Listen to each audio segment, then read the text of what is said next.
जय हिंद साथियों, मैं पंडित रविशंकर शुक्ला यूनिवर्सिटी की छात्रा हूँ। तो यहाँ पे क्या हो रहा है कि मैं जो हूँ बीएड कर चुकी हूँ और अब मुझे एमएससी में एडमिशन लेना है। तो मैं एमएससी में जब आवेदन करी और मेरा नाम आ रहा है मेरिट लिस्ट में, तो जब मैं उस कॉलेज में जाती हूँ तो कहते हैं कि टीसी बिना एडमिशन नहीं होगा करके। चलो टीसी बिना एडमिशन नहीं हो रहा, तो ये होता है कि प्रोविजनल टीसी के बेस पे एडमिशन लेते हैं। तो मैं अपने कॉलेज गई, मेरा कॉलेज है 65 या 70 किलोमीटर दूर। तो वहाँ गई, वहाँ से मैं सर को बोली थी कि सर मुझे टीसी चाहिए करके, तो मिल जाएगा टीसी करके बुला लिए। लेकिन अब वहाँ गई तो क्या बोलते हैं कि नहीं मिलेगा टीसी, बिना रिजल्ट के हम टीसी नहीं देंगे करके। तो अब वो लोग प्रोविजनल टीसी बना के दिए कि जाओ और अपने कॉलेज वालों को दिखाओ, प्रोविजनल टीसी के बेस पे उन लोग ले लेंगे करके। तो अब मैं प्रोविजनल टीसी पकड़ के वहाँ पे गई, वो कॉलेज वाले बोल रहे कि नहीं हम ले ही नहीं सकते, प्रोविजनल टीसी चलता ही नहीं है, नियम बताओ हमको कहाँ पे है प्रोविजनल टीसी का करके। अब उस कॉलेज वाले लोग नहीं ले रहे हैं, तो मतलब दोनों साइड में पीसी ना मैं। फिर मैं मतलब अपने पापा के कोई जान पहचान से बात की, तो उन्होंने बोला कि जाओ ठीक है मैं बात करके देखता हूँ, फिर वो तुम्हारा एडमिशन ले लेंगे करके।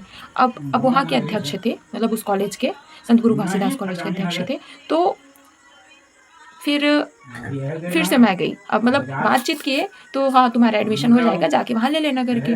तो मैं फिर से उस कॉलेज में गई, क्योंकि मेरा 4-5 जगह नाम आया था, नगरी में आया था, धमतरी में आया था और रायपुर में आया था। मैं वहाँ नहीं गई क्योंकि कुरुद पास पड़ता है मेरे गाँव से, तो मैं वहाँ गई एडमिशन लेने के लिए। अब वो मैडम बोली कि ठीक है डॉक्यूमेंट जमा कर दो, लेकिन मैं अभी आपको रसीद नहीं दूंगी, पैसा मैं नहीं लूँगी आपसे अभी एडमिशन का, क्योंकि आप जब आप टीसी ला के जमा करोगे तब मैं एडमिशन लूँगी। मैं ठीक है बोली, ठीक है मैडम मैं ऐसे ही करूँगी करके। तो फिर अब मैं वहाँ से निकल गई और उसके बाद क्या हुआ कि जैसे ही बीएड का रिज़ल्ट आया तो जो कुरुद वाली मैडम है कॉलेज वाली, वो मेरे को कॉल की कि आ जाओ तुरंत एडमिशन ले लो, टीसी ला लो करके। तो अब एक ही दिन हुआ था रिजल्ट को आए और उसमें भी कुछ दिक्कत आ गया। क्या दिक्कत आ गया? एबीसी आईडी वेरिफिकेशन वाला दिक्कत आ गया। अब एबीसी आईडी वेरिफिकेशन नहीं बता रहा, और मेरा ही नहीं पूरा मतलब बहुत सारे स्टूडेंट्स का नहीं बता रहा, कुछ भी स्टूडेंट्स का बता रहा है और अधिक से अधिक स्टूडेंट्स का एबीसी आईडी वेरिफिकेशन नहीं बता रहा। तो अब एबीसी आईडी वेरिफिकेशन नहीं है तो स्कोर कार्ड नहीं आया है। तो अब यही बात मैं मैडम को बताई, कुरुद वाली मैडम को, तो जाओ दे देंगे, पास तो हो गई हो तुम करके बोली।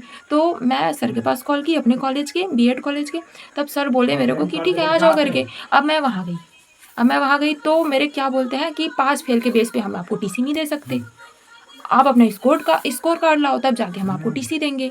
तो वो सब करने के बाद स्कोर कार्ड लाने के मतलब स्कोर कार्ड तो नहीं था मेरे पास, टीसी नहीं दिया मेरे को। और मैडम क्या बोली थी कुरुद वाले की आज ही लाना है, 24 तारीख को ही लाना है, 24 तारीख एडमिशन का लास्ट डेट है करके। तो मेरे को जाना था उधर जाम गाँव, फिर जाम गाँव से मेरे को मगर लोड आकर के फिर से कुरुद जाना था, 200 किलोमीटर पूरा मिला जुला के 200 किलोमीटर होता है। तो वहाँ गई, वहाँ भी मेरे टीसी नहीं दिए। अब डेट निकल गया, मेरे फिर से एप्लीकेशन फॉर्म भरवा रहे हैं, फिर से भरो, फिर से आएगा, फिर से टीसी लेने के लिए जाऊंगी, फिर से उन लोग कुछ बहाना बना देंगे टीसी नहीं मिलेगा करके। उनके पास क्या वो पता नहीं कुछ एक लिस्ट आता है कॉलेज वालों के पास, तब जाके उनको पता चलता है कि हाँ इतने इतने लोग पास हुए। तो लिस्ट क्यों नहीं भेजा है पंडित रविशंकर शुक्ला यूनिवर्सिटी वाले लोग, लिस्ट क्यों नहीं भेज रहे हैं जब रिजल्ट आ चुका है तब? और वो एबीसी आईडी वेरिफिकेशन वाला ग्लिच क्यों आ रहा है, लोग बताओ।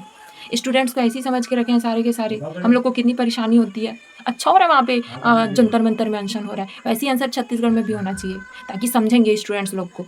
नियम कानून को तोड़ नहीं सकते ना, लेकिन नियम कानून को तोड़ नहीं सकते तो उसके लिए कुछ नया नियम कानून भी तो बना सकते हो। स्टूडेंट्स क्यों परेशान होगा फिर? फॉर्म भरते जाए हम लोग, एप्लीकेशन फॉर्म भरते जाए, उधर टीसी नहीं मिल रहा है, इधर एडमिशन नहीं ले रहे उन लोग, क्या करेंगे हम लोग? इसके लिए भी कुछ ना कुछ आवाज़ उठाना ज़रूरी है, क्योंकि मतलब इन लोग ना अच्छे तरीके से काम नहीं करते, अच्छे तरीके से काम ही नहीं करते। ग्लिच आ रहा है कुछ, टीसी नहीं दे रहे, प्रोविजनल टीसी को चला नहीं रहे हैं। कुछ तो करो भाई, इधर छत्तीसगढ़ के लिए भी कोई आओ, सामने आओ।